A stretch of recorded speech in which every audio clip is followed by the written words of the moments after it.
ಎಲ್ಲೋ election ಮುಂಚೆನೇ ಕುಮಾರಸ್ವಾಮಿ ಅವರು ಮಾತಾಡ್ತಾ ಹೇಳ್ತಾರೆ, MP ಎಲೆಕ್ಷನ್ ಆದ ಕೂಡಲೇ ಬದಲಾವಣೆಗಳಾಗ್ತವೆ, ಗೌರ್ಮೆಂಟೇ ಬೀಳ್ಬೋದು, ಏನು ಬೇಕಾದರೂ ಆಗ್ಬೋದು ಅಂತ ಹಿಂಟ್ ಕೊಡ್ತಾ ಇರ್ತಾರೆ. ಈ ಕುಮಾರಸ್ವಾಮಿ ಅವರು ಮೊದಲೇ ಹಿಂಟ್ ಕೊಡ್ತಾರೆ ಕೆಲವು ವಿಷಯಗಳನ್ನು. ಎಲ್ಲೋ MP ಎಲೆಕ್ಷನ್ ಆದಾಗ ಕೂಡ Congress is done A much better ನಿಮ್ಮ ಮತ್ತು DK ಅವರ ನೇತೃತ್ವದಲ್ಲಿ. ಅಂದರೆ ಒಂದು 10 ಸೀಟುಗಳನ್ನು ತಗೊಳ್ಳುವಂಥ ಸ್ಥಿತಿಗೆ ಒಂದು ಇದ್ದಿದ್ದನ್ನು ನೀವು 10 ಮಾಡ್ತೀರಿ.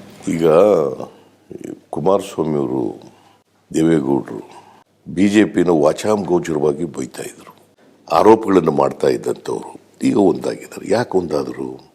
ಕುಮಾರಸ್ವಾಮಿಯವರು ಅವರಿಗೆ, ಅಮಿತ್ ಶಾ ಅವರಿಗೆ, BJP ಅವರಿಗೆ ನಾನು ಈ ಸರ್ಕಾರನ ತೆಗೆದಾಕ್ತೀನಿ, ನನಗೆ ನೀವು ಪ್ರಾಮುಖ್ಯತೆ ಕೊಡಬೇಕು ಅಂಥೇಳಿ ಅವ್ರಿಗೆ ಹೇಳ್ಬಿಟ್ಟಿದ್ದಾರೆ.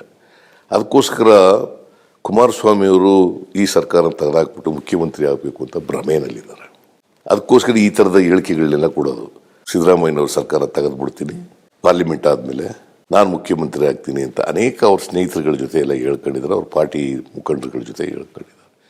ಇದು ಸಾಧ್ಯ ಇಲ್ಲ. ಯಾಕಂದರೆ ಅವರು ಪ್ರಯತ್ನ ಮಾಡಿದ್ರು, ಆಪರೇಷನ್ ಕಮಲ ಮಾಡಿ ಈ ಸರ್ಕಾರ ಬೆಳೆಸಬೇಕು ಅಂತ BJP ಅವರು ಪ್ರಯತ್ನ ಮಾಡಿದ್ರು. ಇದಕ್ಕೆ ಕೇಂದ್ರದವರ ಒತ್ತಾಸೆನೂ ಕೂಡ ಇತ್ತು. ಆದರೆ ನಾವು 136 ಜನ ಇದ್ದೀವಲ್ಲ, ಕೆಡೋಕ್ಕಾಗಲ್ಲ, ಆಪರೇಷನ್ ಕಮಲ ಮಾಡೋಕ್ಕಾಗಲ್ಲ. ಈಗ ಫೇಲ್ ಆದಮೇಲೆ ಈಗ ಮತ್ತೆ ಇದನ್ನು ಶುರು ಮಾಡಿದ್ದಾರೆ.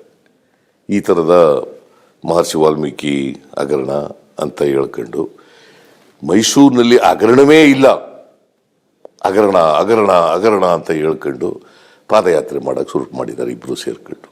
Where is the scandal?